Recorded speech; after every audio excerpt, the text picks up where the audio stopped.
إن الحمد لله نحمده ونستعينه ونستغفره ونعوذ بالله من شرور أنفسنا وسيئات أعمالنا من يهده الله فلا مضل له ومن يضلل فلا هادي له أشهد أن لا إله إلا الله وحده لا شريك له وأشهد أن محمدا عبده ورسوله. Akhwan fillah rahimakumullah, kita akan melanjutkan pembahasan risalah Manzumah Al-Ha'iyah karya Imam Abdullah Abu Bakr bin Abi Dawud As-Sijistani rahimahullahu ta'ala. Pembahasan kita yang tertunda sebelumnya sampai pada bait yang ke-21, penjelasan tentang akidah Ahlus Sunnah wal Jamaah dalam hal takdir. Berikutnya kita memasuki bait yang ke-22. Qala rahimahullahu ta'ala wa la tunkiran jahlan nakiran wa munkaran walal hawdha wal mizan innaka tunsahu. Wala tunkiran, tidak ada yang mengingkari, nakiran wa munkaran, mungkar dan nakir, kecuali orang yang bodoh. Walal hawdha wal mizan, dan tidak ada pula yang mengingkari haud serta mizan kecuali orang yang bodoh. Innaka tunsahu, itulah sesungguhnya yang dinasihatkan kepadamu.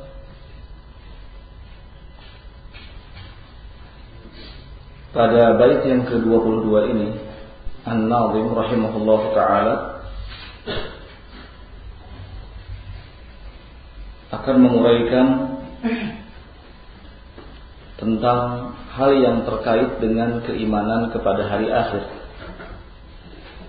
Dan keimanan terhadap hari akhir adalah merupakan salah satu rukun dari rukun iman. Seperti yang Allah Subhanahu wa ta'ala sebutkan di surat Al-Baqarah, "Laisal birra an tuwallu wujuhakum qibala al-masyriq wal maghrib, walakinnal birra man amana billah wal yaumil akhir." Bukanlah kebajikan itu kalian hadapkan wajah-wajah kalian ke arah timur dan barat, akan tetapi kebajikan itu adalah kalian beriman kepada Allah dan hari akhir. Maka keimanan terhadap hari akhir adalah termasuk dari salah satu dasar keimanan yang wajib untuk diyakini. Kemudian dalam bait tadi disebutkan 4 hal yang terkait dengan perkara akhirat, ya, keimanan terhadap hari akhir, yaitu iman terhadap mungkar dan nakir, kemudian iman terhadap haud dan iman terhadap mizan. Ini 4 perkara yang masuk dalam rangkaian beriman kepada hari akhir. Makanya An-Nazim rahimahullah mengatakan, wala, tidak ada yang mengingkari mungkar dan nakir, haud dan mizan kecuali orang yang bodoh. Karena keberadaannya, keterangan yang menunjukkan tentang adanya mungkar, nakir, haud dan mizan itu sudah disampaikan, dijelaskan oleh Allah Subhanahu wa ta'ala dan oleh Rasulullah sallallahu alaihi wasallam. Adapun ketentuan beriman kepada hari akhir adalah beriman kepada segala hal yang telah diberitakan oleh Allah Subhanahu wa ta'ala dan Rasulnya, bima yakunu ba'dal maut, terkait dengan hal-hal yang akan terjadi setelah kematian. Oleh karena itu beriman kepada hari akhir banyak sekali, atau yang termasuk ke dalam iman kepada hari akhir banyak sekali. Di antaranya yang disebutkan tadi, mungkar, beriman kepada mungkar, nakir, khaut, kemudian mizan. Bahkan beriman kepada tanda-tanda hari kiamat secara umum ini juga masuk ke dalam rangkaian iman kepada hari akhir. Beriman kepada adanya fitnah kubur, adanya azab kubur, ini juga masuk dalam rangkaian beriman kepada hari akhir. Adapun mungkar dan nakir yang disebutkan dalam bait tadi adalah dua malaikat. Dua malaikat yang dijelaskan oleh Nabi Shallallahu Alaihi Wasallam. Sebagian dari ciri-cirinya diantaranya bahwa mungkar dan nakir ini mempunyai mata yang berwarna biru. Matanya biru, kemudian sudul wujuh, wajahnya hitam. Bermata biru dan berwajah hitam. Ini diberitakan oleh Nabi SAW dalam hadis riwayat Tirmidzi dan disahihkan oleh Syekh Al-Albani rahimahullahu taala. Ya. Sahabat yang membawakan hadis tersebut adalah sahabat Abu Hurairah radhiyallahu taala. Kemudian mungkar dan nakir disebut sebagai mungkar dan nakir karena datang dalam bentuk yang tidak disukai. Datang dalam bentuk yang tidak disukai, datang dalam bentuk yang diingkari. Karena itulah disebut mungkar dan nakir. Hal lain yang terkait dengan masalah mungkar dan nakir adalah penamaannya. Para ulama terjadi khilaf dalam hal menyebut dua malaikat ini dengan mungkar dan nakir. Namun pernah seorang laki-laki bertanya kepada Imam Ahmad rahimahullah, "Ya Abu Abdullah, wahai Abu Abdullah," Imam Ahmad maksudnya, "apakah kita sebut mungkar dan nakir atau kita sebut saja dua orang malaikat tanpa menyebutnya dengan sebutan mungkar dan nakir?" Karena secara makna memang menggambarkan sesuatu yang diingkari. Tapi kemudian Imam Ahmad rahimahullahu taala menjawab, "Mungkar wan nakir, hakadha huwa," kata Imam Ahmad. Yang benar adalah mungkar dan nakir. Memang seperti itulah, kata beliau. Ya. Jadi memang disebut dengan sebutan mungkar dan nakir. Maka sekali lagi, keimanan terhadap mungkar dan nakir masuk dalam bagian dari keimanan terhadap hari akhir. Tidak ada yang mengingkari mungkar dan nakir illa jahilun, kecuali orang yang bodoh. Dan mereka-mereka yang terpengaruh dengan ilmu kalam atau filsafat. Karena ilmu kalam, filsafat ini merusak keyakinan. Ya. Karena itu sebagian ulama mengatakan al-jahilu bil kalam ilmun, wal ilmu bil kalam jahlun. Bodoh, tidak tahu terhadap ilmu kalam adalah ilmu. Tetapi tahu, mengerti tentang ilmu kalam adalah kebodohan. Ya. Jadi mending kita sama sekali tidak mengerti tentang ilmu kalam, tentang filsafat. Kalau kita tidak mengerti tentang filsafat, tentang ilmu kalam, berarti kita punya ilmu. Tapi kalau kita mengerti, memahami, belajar bertahun-tahun, semester 1, semester 2 terus ya, belajar filsafat, justru ini adalah kebodohan. Ya. Karena membahayakan akidah. Ilmu kalam itu yang menjadi patokannya adalah akal semata kan. Bahkan menurut filsafat, kewajiban yang pertama dibebankan kepada manusia itu bukan beriman kepada Allah, akan tetapi melihat dulu, berpikir dulu. Kalau sudah masuk akal baru yakini, kalau tidak perlu diyakini. Ya. Kemudian ikhwan fillah rahimakumullah, yang juga termasuk ke dalam bagian beriman kepada hari akhir adalah beriman kepada nafkhus sur, atau mungkin bahasa ringannya adalah tiupan sangkakala, ya. Di mana tiupan ini terbagi menjadi 3. Yang pertama, tiupan yang membuat manusia kaget. Kemudian ada tiupan yang berikutnya, nafkhus sa'id, ya, yang membuat manusia menjerit, berteriak, histeris. Kemudian yang ketiga, tiupan yang mengumpulkan mereka. Ini semua dijelaskan oleh Allah Subhanahu wa taala antara lain dalam firman-Nya Quran surat An-Naml ayat 87 dan Az-Zumar ayat 68. Jadi tiupan itu nanti terjadi 3 kali. Tiupan yang pertama yang membuat kaget.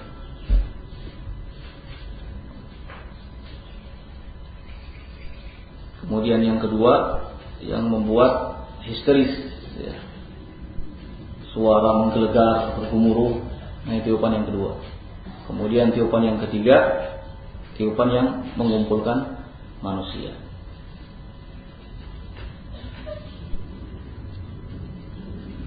Berikutnya adalah iman kepada al-hasyr, kepada proses pengumpulan manusia di padang mahsyar. Ini juga termasuk rangkaian dari iman kepada hari akhir yang harus diyakini. Bahkan dijelaskan kalau matahari itu sangat dekat dengan makhluk. Kemudian di situ nampak terjadi bagaimana perbedaan keadaan antar makhluk. Ada yang keringatnya membasahi seluruh tubuhnya, ya. Ada yang sampai dadanya, dan seterusnya, seperti yang dikabarkan oleh Nabi Shallallahu Alaihi Wasallam. Kemudian dalam bait ini disebutkan di samping beriman kepada mungkar dan nakir, yang merupakan bagian dari iman kepada hari akhir adalah beriman kepada al-haud, yang biasa diartikan dengan telaga, ya. Tidak ada yang mengingkari keimanan terhadap al-haud kecuali al-jahil, orang yang bodoh dan orang yang terpengaruh dengan filsafat atau ilmu kalam. Karena Nabi Shallallahu Alaihi Wasallam menjelaskan kalau haud ini, ya, airnya ahla minal asal, lebih manis dari apa? Madu, ya. Lebih wangi dari minyak kasturi. Siapa yang minumnya tidak akan pernah merasa kehausan lagi setelahnya. Ini semua diuraikan oleh Nabi SAW dalam hadis muttafaq alaih, Bukhari dan Muslim. Bahkan hadis tentang haud dinyatakan oleh para ulama sebagai hadis yang mutawatir. Dinyatakan oleh para ulama sebagai hadis yang mutawatir, diriwayatkan oleh 50 sahabat Nabi Alaihi Wasallam. Hadis yang mutawatir, jangankan mutawatir, meskipun satu saja sahabat yang meriwayatkan hadis ini tapi sahih, maka wajib kita imani. Apalagi kalau jumlah sahabat yang meriwayatkan hadis tentang adanya haud ini ternyata 50, ya, sahabat. Kemudian mizan, beriman kepada mizan. Ini juga harus diyakini sebagai bagian dari iman kepada hari akhir. Allah Subhanahu wa taala menjelaskan dalam Al-Qur'an, "Wa nadha'ul mawazinal qista liyaumil qiyamah." Wa nadha'ul mawazinal qista liyaumil qiyamah, dan kami menetapkan atau meletakkan adanya mizan, timbangan keadilan liyaumil qiyamah, pada hari kiamat. Ini ada di surat Al-Anbiya, ya, ayat yang ke-47. Kemudian juga Nabi Shallallahu Alaihi Wasallam menjelaskan tentang keberadaan mizan ini dalam banyak hadisnya. Bahkan hadis tentang mizan ini juga tergolong ke dalam hadis yang mutawatir. Sahabat Ibnu Abbas meriwayatkan tentang masalah mizan yang menegaskan kalau mizan ini mempunyai 2 neraca, ya. Lahu kifatan. Mizan atau timbangan ini mempunyai 2 neraca. Sekali lagi, hadis tentang mizan masuk dalam kategori hadis-hadis yang mutawatir. Allah juga mengatakan, "Faman ya'mal mithqala dzarratin khairan yarah, wa may ya'mal mithqala dzarratin syarran yarah." Ini ayat menunjukkan adanya timbangan, akan ditimbang amalan yang baik dengan amalan yang buruk. Nah, karena itu wajib diimani. Qul selanjutnya bait yang ke-23. An-Nazim rahimahullahu taala mengatakan, "Qul yukhrijullahu al-'azimu bi fadlihi minan nari ajsadan minal fahmi tutrahu." Qul, katakanlah, Allah al-'azim yang maha agung, yukhriju, akan mengeluarkan, bi fadlihi, dengan karunia-Nya, minan nar, dari api neraka, ajsadan, tubuh-tubuh, minal fahmi, yang sudah menjadi gosong seperti arang. Tutrahu, lalu dilemparlah tubuh-tubuh itu. Dilempar kemana nanti akan dijelaskan di bait yang setelahnya. Qul yukhrijullah al-'azimu bifadlihi, katakanlah bahwa Allah yang maha agung akan mengeluarkan bifadlihi dengan karunia-Nya minan nar, dari api neraka, ajsadan, tubuh-tubuh, minal fahmi, yang sudah gosong hitam seperti arang. Tutrahu, lalu dilemparlah tubuh-tubuh itu.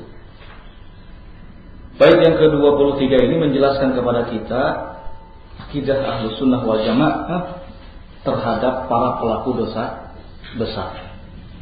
Ya.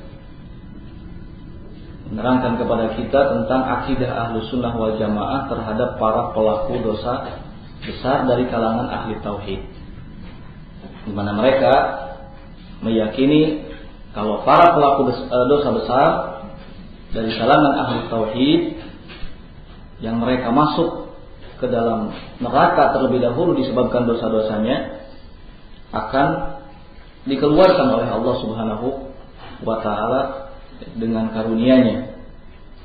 Dalam keadaan ketika dikeluarkan kondisinya seperti arang, gosong tubuh-tubuhnya, hitam. Ini menunjukkan betapa dahsyatnya api neraka, di mana manusia yang dicabut, diangkat dari api neraka itu kondisinya dalam keadaan gosong, hitam seperti arang. Fahmu itu artinya arang. Seperti itulah kondisi manusia yang dikeluarkan oleh Allah Subhanahu wa taala dari api neraka. Sekali lagi Ahlus Sunnah wal Jamaah meyakini kalau para pelaku dosa besar dari kalangan ahli tauhid yang mereka masuk terlebih dahulu ke dalam neraka itu akan dikeluarkan oleh Allah Subhanahu wa taala dalam kondisi yang disebutkan tadi, gosong seperti arang. Allah mengeluarkan mereka lantaran bifadlihi, karunia-Nya, dan lantaran tauhid yang ada dalam diri mereka. Nabi Shallallahu Alaihi Wasallam menjelaskan hal ini dalam hadis riwayat Bukhari dan Muslim dari sahabat Abu Sa'id Al-Khudri. Nabi mengatakan, yadkhulu ahlul jannati al-jannata wa ahlun nar an-nar. Akan masuk penghuni surga ke dalam surga, kemudian masuk penghuni neraka ke dalam neraka. Tsumma yaqulullah, kemudian Allah Subhanahu wa taala berfirman, keluarkanlah dari neraka orang-orang yang dalam hatinya ada keimanan sebesar biji khardal. Allah memerintahkan agar mengeluarkan orang-orang yang dalam hatinya masih ada keimanan dari api neraka. Sehingga ketika mereka dikeluarkan, yakhrujun, mereka keluar dari api neraka, wa qad iswaddu, dalam keadaan tubuh mereka sudah kosong, hitam. Fayulqawna fin nahril haya. Setelah itu mereka dilempar ke sebuah sungai yang disebut dengan sungai kehidupan. Maka mereka berubah kembali seperti semula, seperti tumbuhnya biji-bijian di aliran air. Ini kata Nabi Sallallahu Alaihi Wasallam. Ini sesuatu yang wajib untuk kita imani.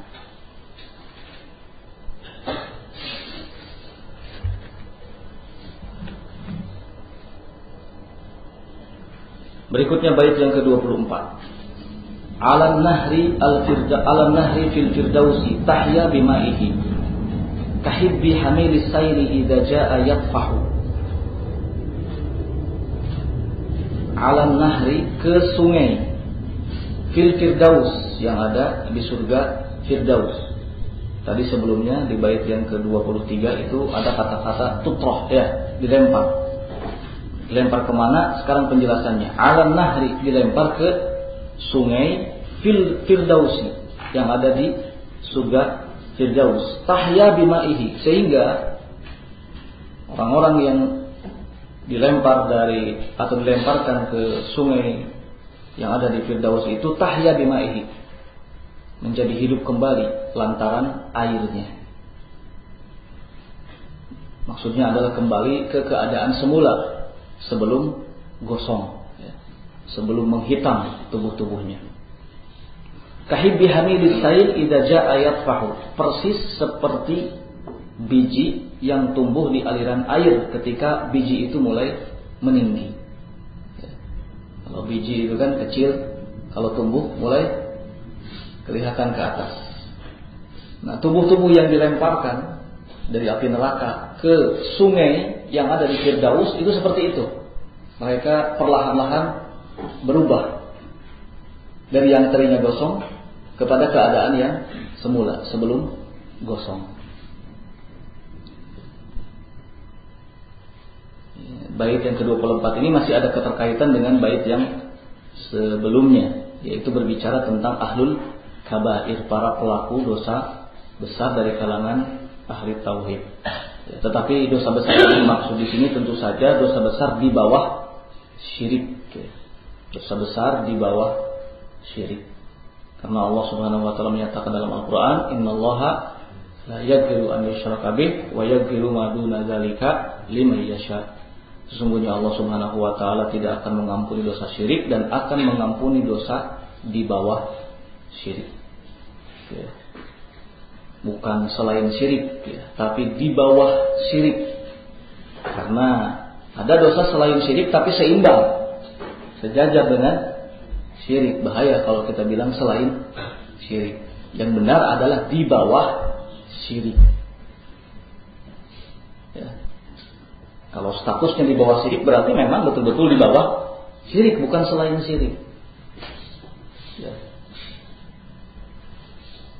Sekali lagi, yang akan dikeluarkan dari api neraka ini adalah orang-orang yang beriman yang melakukan dosa besar. Mereka masih mempunyai tauhid. Adapun orang-orang kafir, maka la yamutun wala yahyun. Ya, mereka tidak mati, tidak juga hidup. Artinya mereka akan terus disiksa dalam api neraka. Khalidan fiha. Mereka akan kekal di dalamnya. Mereka tidak akan bisa keluar dari api neraka. Seperti yang Allah Subhanahu wa taala terangkan di surat Fatir ayat yang ke-36. Jadi intinya bait yang ke-23 dan 24 ini menjelaskan tentang prinsip akidah Ahlussunnah wal Jamaah tentang terhadap kaum muslimin atau mukminin atau muwahhidin yang melakukan dosa besar, bahwa mereka semua itu tahta masyiatillah, berada di bawah kehendak Allah Subhanahu wa taala. Insya'a adzabahum wa insya'a ghafara lahum. Kalau Allah berkehendak menyiksa mereka, maka mereka akan disiksa. Tapi kalau Allah Subhanahu wa taala berkehendak untuk memberikan ampunan kepada mereka, maka mereka akan diberikan ampunan. Dan kalaupun mereka masuk ke dalam neraka terlebih dahulu, maka mereka tidak akan kekal di dalamnya. Ya. Kemudian bait ini dan sebelumnya juga merupakan bantahan sekaligus terhadap kelompok Khawarij dan Mu'tazilah yang mereka menyatakan bahwa para pelaku dosa besar itu mukhlidun finnar, kekal di dalam neraka.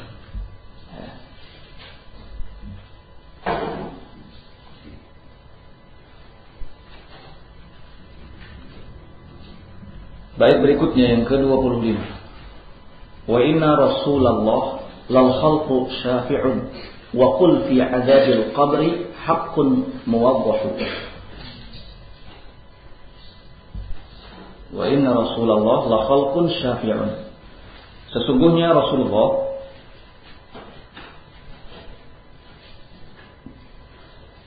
syafi'un, menjadi pemberi syafaat lil khalqi, bagi makhluk. Waqul, dan katakanlah, fi adzabil qabri haqqun, bahwa azab kubur itu hak, ya. Muwaddah, yang dijelaskan di dalam syariat.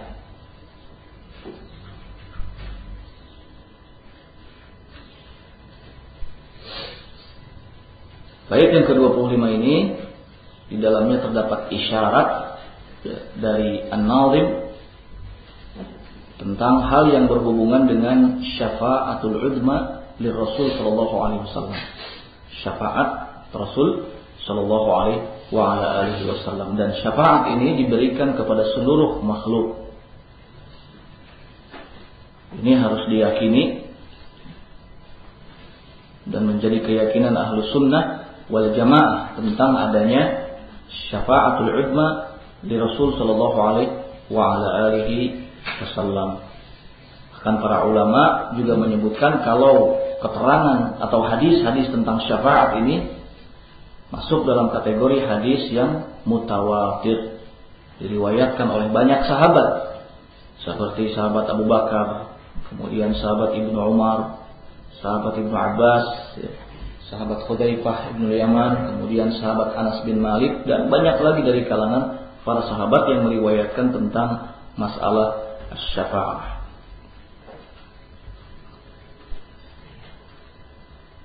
Ada juga hadis yang ma'ruf, masyhur, Bukhari Muslim dari sahabat Abu Hurairah yang menceritakan bagaimana pada hari kiamat itu semua makhluk, semua manusia menginginkan ada yang dapat memberinya syafaat.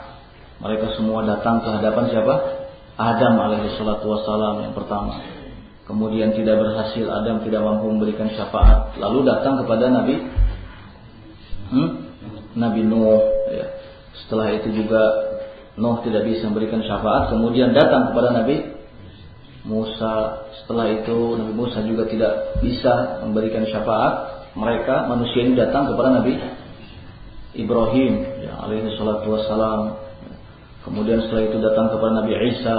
Lalu yang terakhir yang mereka datangi adalah Nabi sallallahu alaihi wa ala alihi wasallam. Dan Nabi menegaskan bahwa akulah yang akan dapat memberikan syafaat. Nabi sujud di hadapan Allah Subhanahu wa taala, kemudian kata Allah, "Irfa' ra'sak wasal tu'ta." Ya, wasfa' tusyaffa. Angkat kepalamu, mintalah niscaya kamu akan diberi, dan tak berikanlah syafaat, niscaya kamu akan dapat memberikan syafaat. Ya. Dengan demikian wajib hukumnya beriman kepada syafaat, bahkan dengan segala jenis macam syafaat. Ya. Nabi Shallallahu Alaihi Wasallam, karena ada syafaat bagi ahli surga supaya mereka masuk ke dalam surga. Kemudian ada syafaat Nabi Shallallahu Alaihi Wasallam untuk pamannya yang bernama siapa? Abu Thalib, agar Allah memberi keringanan azab ya, untuknya. Ada syafaat Nabi Shallallahu Alaihi Wasallam untuk ahlul kabair, para pelaku dosa besar. Ya. Ada juga syafaat Nabi Shallallahu Alaihi Wasallam untuk orang-orang yang melakukan, untuk orang-orang yang berhak masuk neraka agar tidak masuk ke dalam neraka lantaran dosa-dosa yang dilakukannya. Banyak macam dari syafaat, semua itu wajib untuk diimani. Kemudian dalam bait tadi dikatakan wa qul fi adzabil qabri haqqun. Katakanlah bahwa azab kubur itu sesuatu yang hak. Muwaddah, yang jelas atau diperjelas oleh keterangan dari syariat.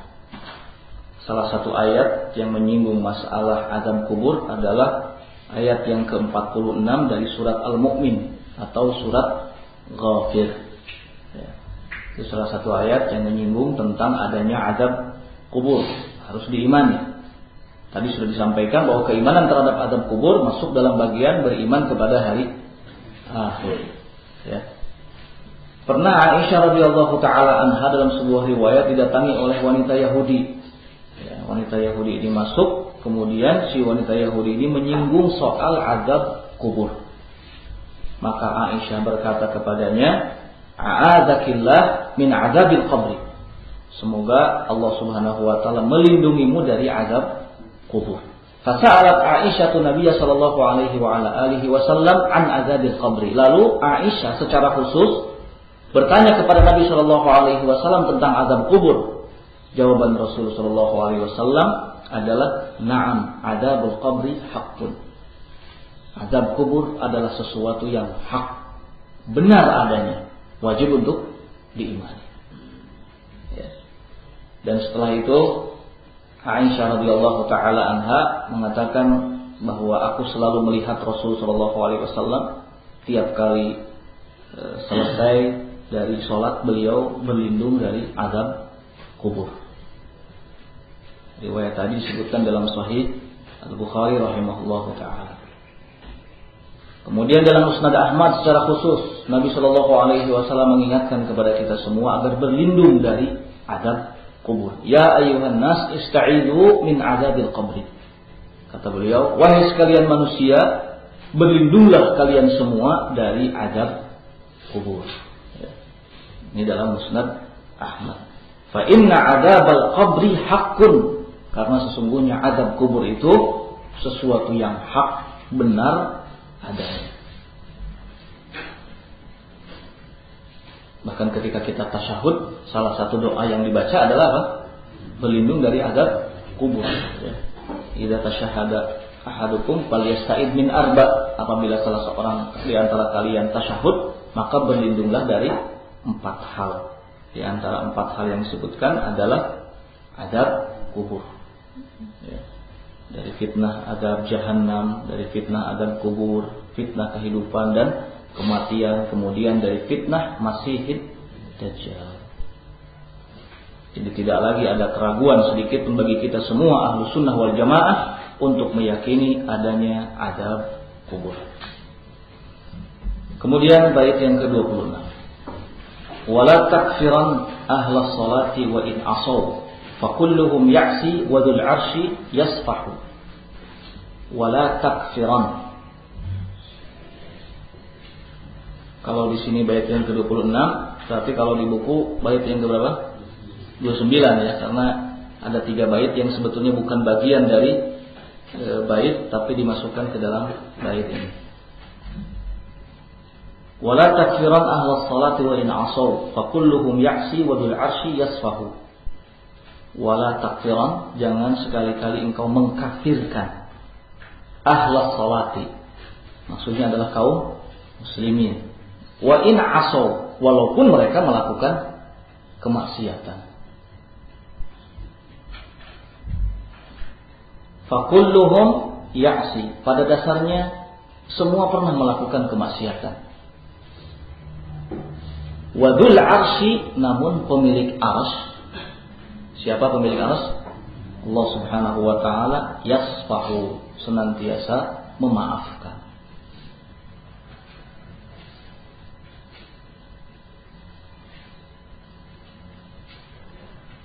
Bait yang ke-26 ini berbicara tentang hukum orang yang melakukan dosa besar. Ya. Hukum orang yang melakukan dosa besar di dunia.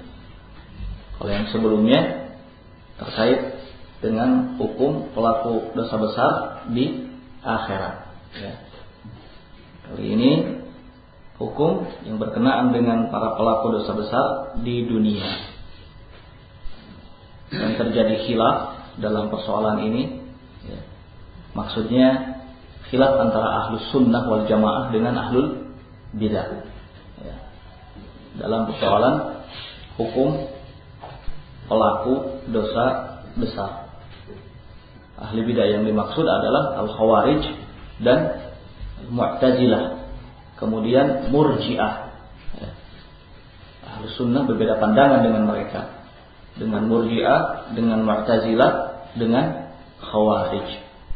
Dan bait yang ke-26 ini menjelaskan tentang akidah ahli sunnah wal jamaah dan kebenaran ada pada mereka berdasarkan dalil-dalil baik dari Alkitab maupun dari sunnah ya. Apa keyakinan ahli sunnah? Wala takfiran ahlas salat, tidak mengkafirkan kaum muslimin yang melakukan dosa besar selama dosa besarnya tidak sampai kepada kekufuran ya.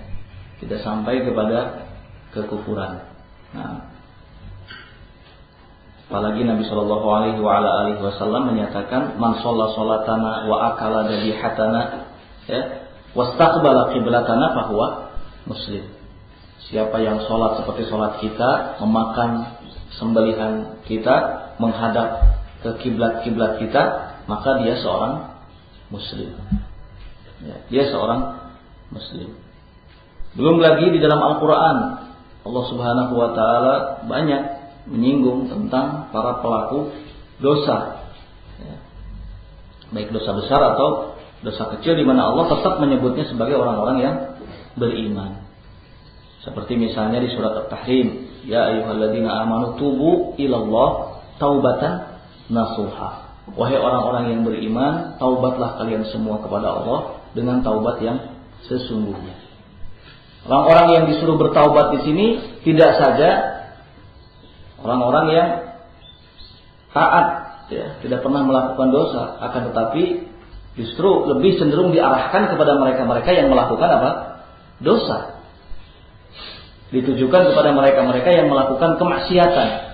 Tapi Allah katakan kepada mereka, ya ayyuhalladzina amanu, wahai orang-orang yang beriman, tubu ilallah, bertaubatlah kalian semua kepada Allah.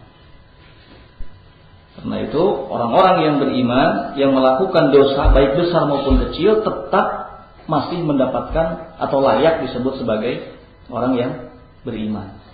Tidak kemudian dikeluarkan dari nama iman. Kemudian juga di surat Al-Hujurat, wa in ta'ifatani minal mu'minin iqtatalu.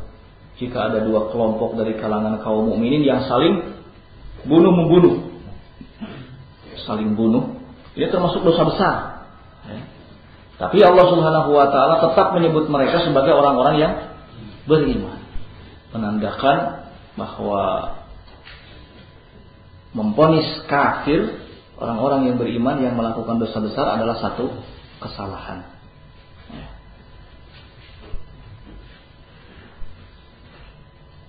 Beda halnya dengan kelompok Khawarij atau juga Mu'tazilah atau Murji'ah. Kalau orang-orang Khawarij menyatakan bahwa para pelaku dosa besar itu adalah kafir. Ya. Karena menurut mereka iman itu hanya satu macam, kafir itu juga satu macam. Kalau tidak beriman maka dia kafir. Kalau tidak kafir maka beriman. Selesai urusan. Ya. Ini menurut orang-orang Khawarij. Demikian halnya dengan orang-orang Mu'tazilah. Bedanya, kalau orang-orang Mu'tazilah mengatakan para pelaku dosa besar mereka kekal dalam neraka, tetapi di dunia dalam hal hukum berbeda dengan orang-orang Khawarij. Kalau orang-orang Mu'tazilah mengatakan bahwa para pelaku dosa besar ini mereka berada di atas satu tingkatan yang disebut dengan manzilah baina manzilatain, satu di antara dua tingkatan, la mu'min wala kafir. Ya, tidak dibilang mukmin, tidak juga dibilang kafir. Tapi ada dalam kedudukan yang disebut manzilah baina manzilatain. Lain halnya dengan orang-orang Murji'ah. Orang-orang Murji'ah lebih ngaco lagi. Ya. Orang-orang Murji'ah mengatakan bahwa para pelaku dosa besar dari kalangan kaum mukminin disebut sebagai orang-orang yang beriman dengan keimanan yang sempurna.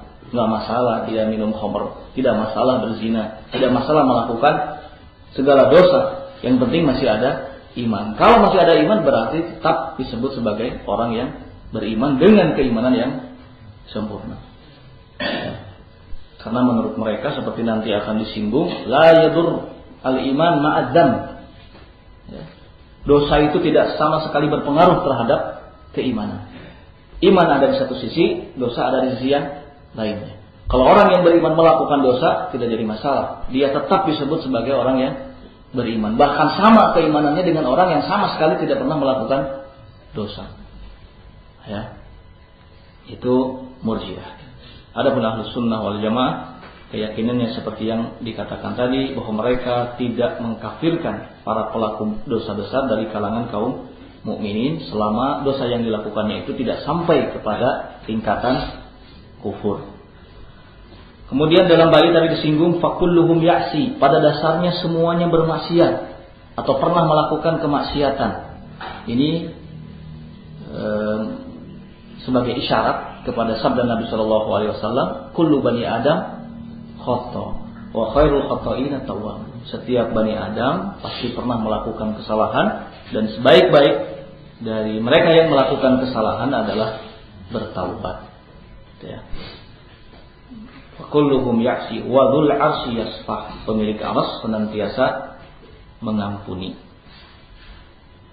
Nah, kalimat pemilik arsy senantiasa memberikan maaf ya, atau mengampuni, ini juga merupakan isyarat dari firman Allah Subhanahu wa taala yang berbunyi qul ya ibadiyalladzina asrafu, wahai hamba-hambaku yang melampaui batasan ala anfusihim, atas diri-dirinya, la taqnatu min rahmatillah, janganlah kalian putus asa dari rahmat Allah.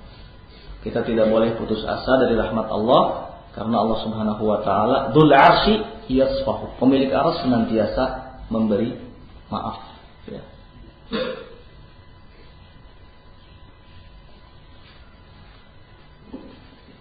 Bahkan Allah menegaskan innallaha yaghfiru dzunuba jami'an, Allah memaafkan seluruh dosa. Yani bagi mereka yang kembali bertaubat kepada Allah Subhanahu wa taala.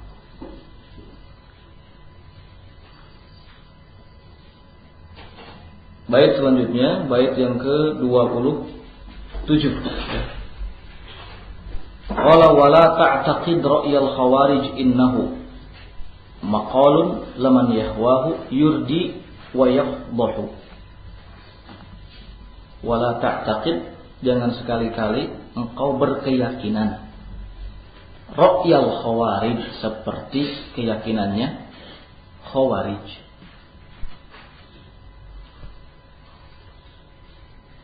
Innahu, karena sesungguhnya pemikiran khawarij ini maqalun laman yahwahu, adalah pemikiran yang lahir dari hawa nafsunya, yang lahir dari hawa nafsu. Yurdi wa yafdahu, di mana pemikiran itu yurdi, pemikiran yang rendah, wa yafdahu, dan hina, rendah dan hina.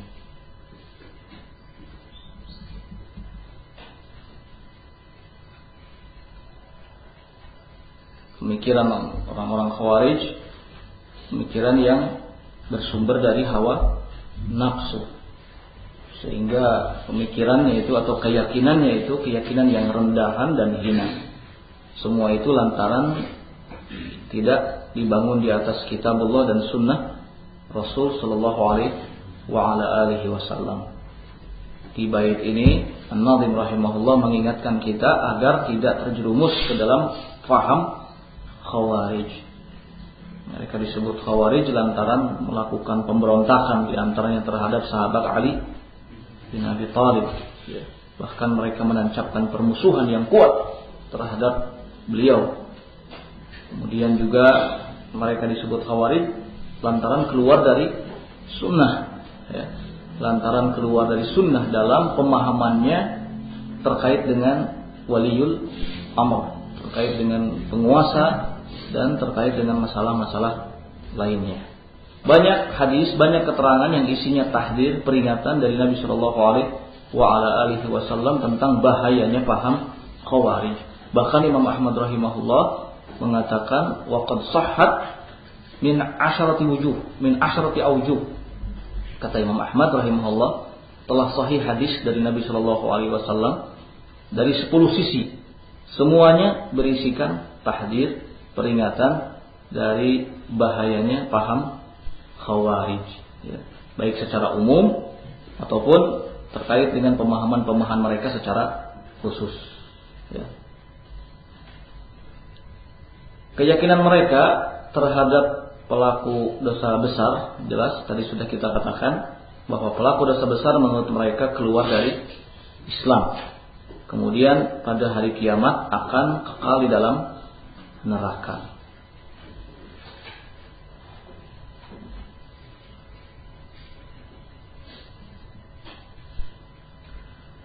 Insyaallah kita cukupkan dulu sampai di sini.